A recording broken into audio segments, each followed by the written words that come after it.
Today I'm bringing you a gift idea that is pretty, practical, and perfect for so many gift-giving occasions. Even better, it is quick, inexpensive, and easy to sew.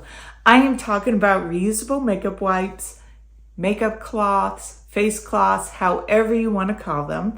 I made a bunch 2 years ago, and I found that there were some that I just wasn't reaching for. I had used different materials, different sizes, and I learned some lessons that I want to share with you today so you can make the perfect washcloth for you or the person you're gifting to. I'm also going to give you some ideas on how you can package these, wrap these as the perfect gift that anyone would be excited to receive. I know I would.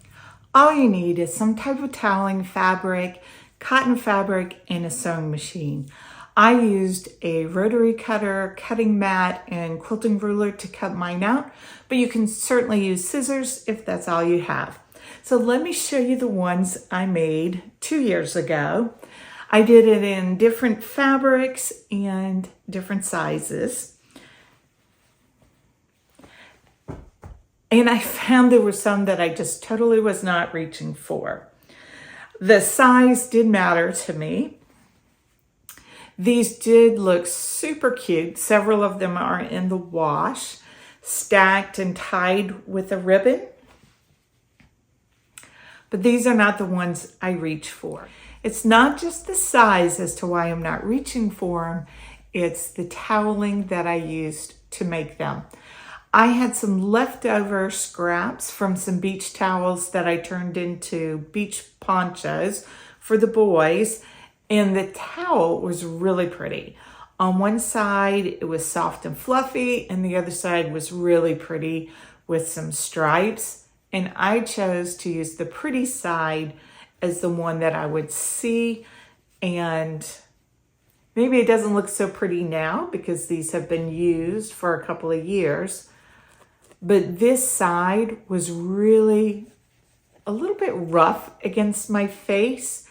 And even more than that, it wasn't as absorbent. So I felt like as I was cleansing my face, instead of washing my face, I felt like the soap was sitting on top, then the makeup was sitting on top, and I was just moving it all over my face as opposed to cleaning it. So I did learn that right away, and I went on to not use the pretty side, but to use the fluffier side, and that works much better. Now, this is a size that I sew for the boys to use in the bathtub, and I love this size so much. I ended up pinching this from them and using these myself. So this is about 6 inches square. And for me and how I clean my face, this is the perfect size for me. It's just a tiny bit bigger than my hand. And that's how I decided on the size. And the fluffy side is against my face as I'm cleaning. It's more absorbent and it works well. It's the same towel as this one, but I just flipped it over and used the fluffy side as my outward facing side on this. Before you cut into whatever toweling fabric you're going to use, ask yourself if this is something you want up next to your face. I don't know that this is the project for those Dollar Tree dish towels. If it feels coarse in your hand, you're not likely going to want to put it up against your face. The other thing to consider is that this has received years of use and years of washing, my high quality quilting cotton fabric still looks pretty good considering how I've been using it, but this side is not so pretty. Now I'm going to still use these because after all, this is for me to remove my makeup at the end of the night. I don't think it needs a beauty contest for my use. But if I'm giving it as a gift, I want it to be a little bit prettier. And if I'm making more for myself, which I'm doing today, why not make it a little prettier? My mother-in-law gave me a towel that she was no longer using. There were a couple of pulls in it, and she knows that I do sew crafty items. And I told her I would love to have it when she offered it, and I'm going to be using that today. It is soft. I think I'll enjoy using it, and I think the color will pair very well with my fabric I have selected. I like pretty things, so I'm going to be using this remnant piece left over from a project. This is a cotton and steel. I think it's called SS Bluebird. To me, it reminds me of a pen and ink drawing for some reason. This is so pretty. So I love that I can make this pretty. It makes me smile. It makes it a nice gift. Sure, I could go and buy a small washcloth over in the toddler baby section, but this is a sustainable and beautiful option.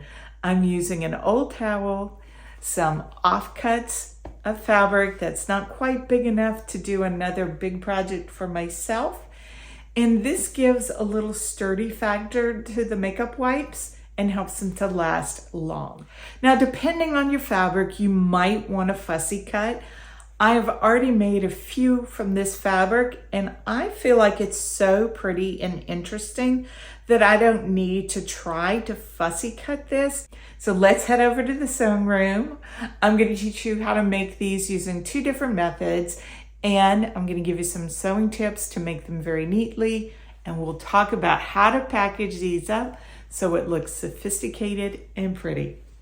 I have cut out my squares 6.5 inches square because I'm going to be using a scant 1/4 inch seam allowance around all 4 edges. That'll bring the size to approximately 6 inches, which to me is the perfect size for my use in washing off my makeup. Now I have them right sides facing each other. This towel doesn't really have a right or a wrong side. I just picked a side. I've got them facing each other, and I've used Wonder Clips. You could use pins to pin the edges together. I have made note of where I want to leave my opening with these large, long pins, and I'm going to sew and back tack at the beginning and the end to secure this so that when I turn it right side out, it won't rip or pull. So that's how I'm going to do this version. The other version I tried for the first time last night, and I really like it. And we'll see which of the versions you like best. I have a serger. So again, I placed my fabric right side together, and I serged 3 sides, and I'm leaving one side open from the serger. And you will notice that this edge is a little longer than this edge, and that's because the toweling grew as it went through the serger, and pretty evenly, I might add. I'm going to trim this little extra length off, and let's see which version comes out the neatest.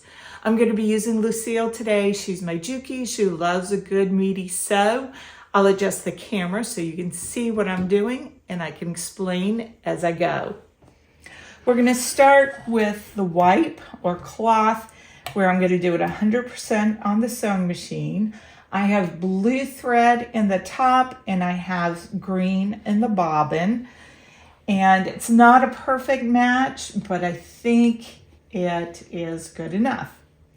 So I'm lining my edge up with the edge of the fabric, and you will notice as I sew that the terry toweling will expand a little bit. That's fine. We'll do a little bit of trimming, and this is going to be on the inside of our cloth. So I'm going to take a few stitches forward and then a few stitches backwards, which will lock my stitch. I'm going to use a stitch length of 3 because I'm going through some thickness. Pull out my pin. You never want to sew over your pins, and let's get started.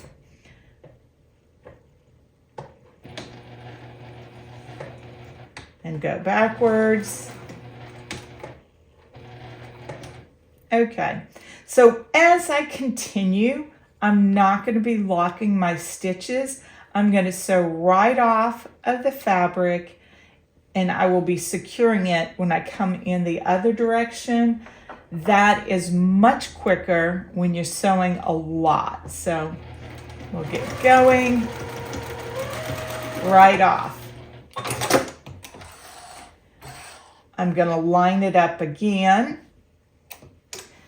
My stitches are going to cross, which will lock that in.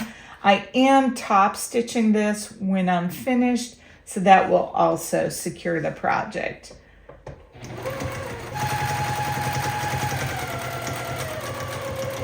All the way to the end. I have had a little bit of growing.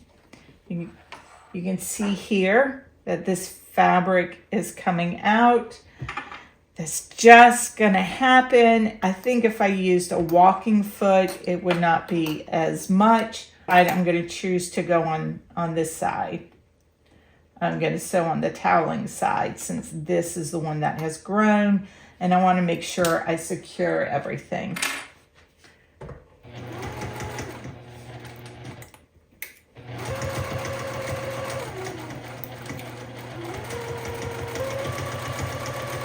Probably should have put my walking foot on.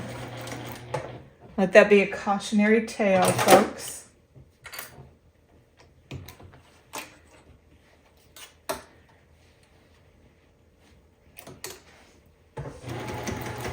I'm not as concerned that my bobbin thread is going to show on this side because I am turning the project out.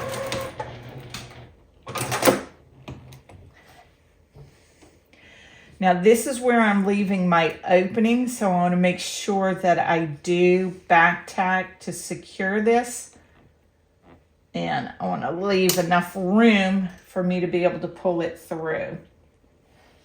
So I'm going to go a few stitches and then back tack. I did that a couple of times. Again, I have crossed over this point, so that is secure. Now at this point, I'm just going to trim a little bit. Examine, make sure that I've caught everything. I'm going to get rid of some of this bulk where my fabric stretched past the project.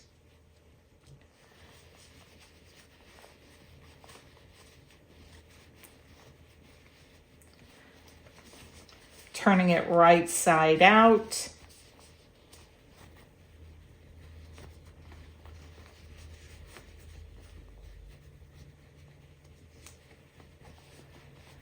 Make sure I'm getting it in the camera frame. Forgot we had the close-up going on here. I noticed that some of my work was out of frame, so I quickly sewed another one.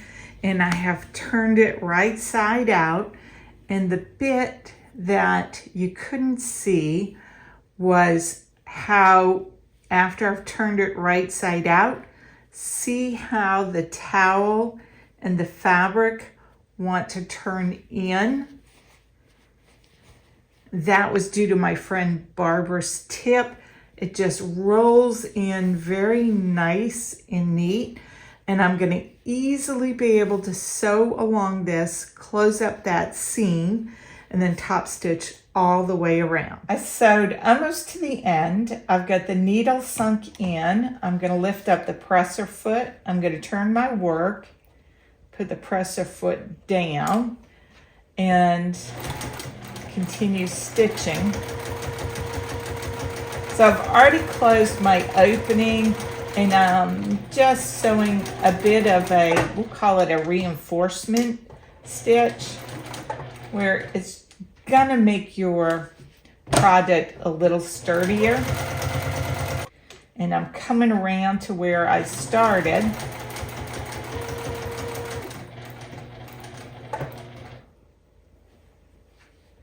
I'm gonna secure my stitch and cut my thread.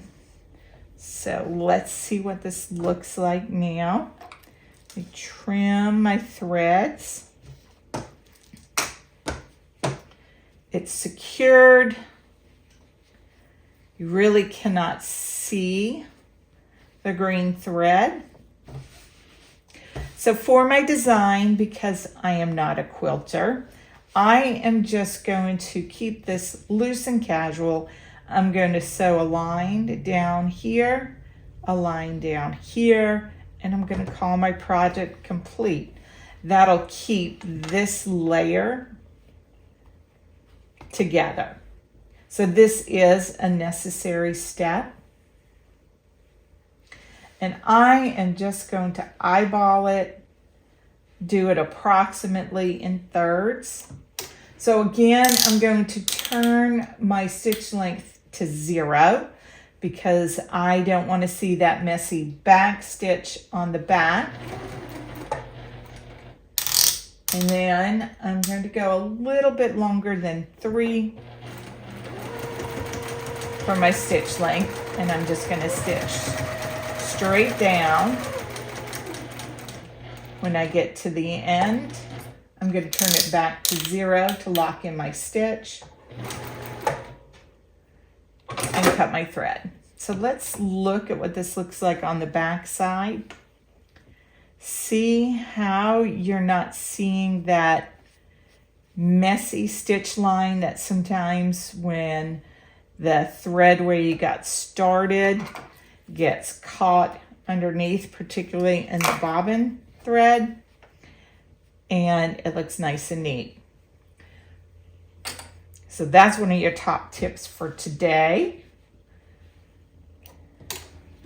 And I'm going to do one more line of stitching. I'm going to start off with a stitch length of 0, do a few stitches in place, and then a little bit longer than a 3 stitch length. And I'm going to pull my work out. I do like my thread cutter on this machine. So let me trim the stitch where I started. And there you go. I think it's really pretty. I think the colors work well together. And because I did those stitching lines, it folds nicely. So let's move on to our second one. So here's my second one. You notice I have the 3 sides I have serged. And I think what I'm going to do is I'm going to sew a little bit here and a little bit here so that I don't have as much to neaten up. And I'm going to show you another trick for turning your work in neatly. I'm going to secure my stitch, stitching in place on 0, move my stitch length to 3,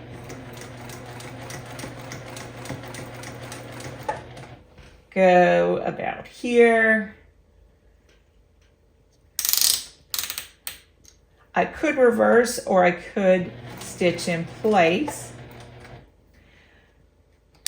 And I'm going to move it to 2. This is a tip I got from a friend who I co-taught a sewing class with. And she takes 1 stitch in the direction away from the opening to give this a little memory of how it might want to turn in. So I'm going to do that. I'm going to take a stitch there and a stitch back and cut it. I actually took 2 stitches. And I'm going to do the same thing coming from this side.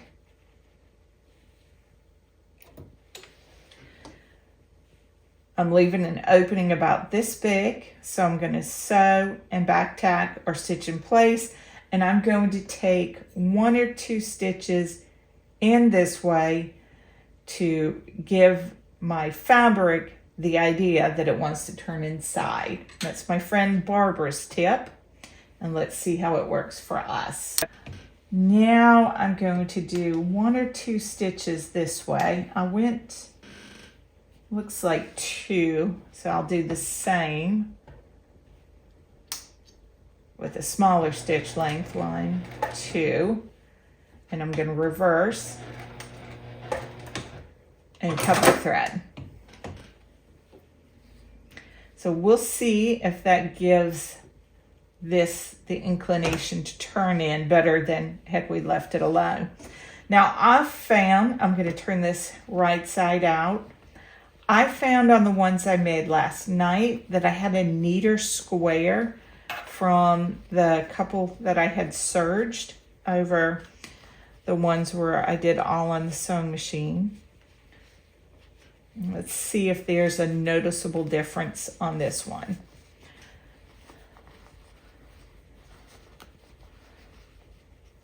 See if there's a difference, or as my college sweet mate would say, if it was a fig Newton of my imagination. So I'm poking these corners out. I have to say, I'm finding it easier just with the poking to get a more square look. I use my trusty chopstick, poke it out a little bit.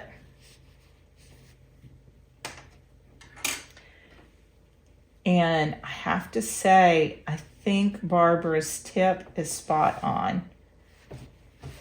This is where the opening is, and I'm just giving a slight pull. This is wanting to roll over, but it's not wanting to roll over too much. Just like the other one, I'm going to sew around the border, and I will meet you back here and we'll decide which one we like better. I answered my own question on whether there would be a difference in the squareness on the cloths with the serged edge and the strictly just using the sewing machine, because I couldn't tell which was which. So I think I've decided either method is fine. The serging is a little quicker, but then again, I did have to go and do some trimming, so you can decide which method is best for you. I want to talk a little bit about packaging and occasions for giving this as a gift. I think this is a perfect gift for multiple occasions. So this is one presentation method. I've chosen to pair the cloths with a blue and white plate that came from a thrift store and a beautiful bar of Italian soap. This bar happened to come from TJ Maxx. I love this. This is my own bar of soap. I didn't buy it as a prop. It's about $3. The plate, I think, was 50 cents. And then my beautiful cloths. I think this would be a great hostess gift, or if you are the hostess, for your guest room. I think it would be great as a teacher gift for your sisters. I think this would be very, very well received. Now you could use this pretty plate, another option, in keeping with the sustainability theme. If you have someone who really cares about sustainability, then I think a nice plate that could be used for another purpose, your cloth, and then this is a shampoo bar in a recyclable carton. And this would be a very thoughtful gift for someone who has sustainability on their mind. If you're looking for another container, I'm going to insert a photo here. This is how I store my cloths. I have this vintage compote bowl that I love, and it sits in my bathroom with my cloths inside it. And I'm thankful to have some new, prettier cloths to put in my compote bowl. This is a great gift. Teacher gift, hostess gift, guest gift, neighbor gift, a really great gift. It's super quick, it's inexpensive, and you could also use it for a baby shower gift. The size of this cloth is perfect for kids, and wouldn't this be nice paired with a wet bag for a new mom? I've got a tutorial for making wet bags. I'm going to link it down below. That would be a good pairing. My cousin is getting married, and I think this would be a great gift for the hen party or the bridesmaids. So I might just sew up some of these cloths for her to give to her girlfriends, also a set for her, and then make a cosmetic bag in a coordinating fabric. I like when it's not an exact match, but it's part of the same collection, so it works really well together. And I think a cosmetic bag with their names embroidered on it, and these cloths, and maybe a few little treats like masks and other beauty items would make a really nice gift for bridesmaids, for the bride, or anybody you want to pamper in your life. At the time of filming, it's November, and I am heavy into my Christmas gift sewing. I'm going to be dropping tutorials very regularly and also giving you lots of gift ideas that you can sew. Particular ideas when you're short on time and long on longing for sew. Let us all know below if you're making these makeup wipes, and if there's another gift that you're sewing that's a regular gift for you to give that you think the rest of us would like to know about. I'm going to be linking everything that I talk about down below, as well as the dimensions that I cut my fabric, any tools that I use, and I'll be seeing you soon.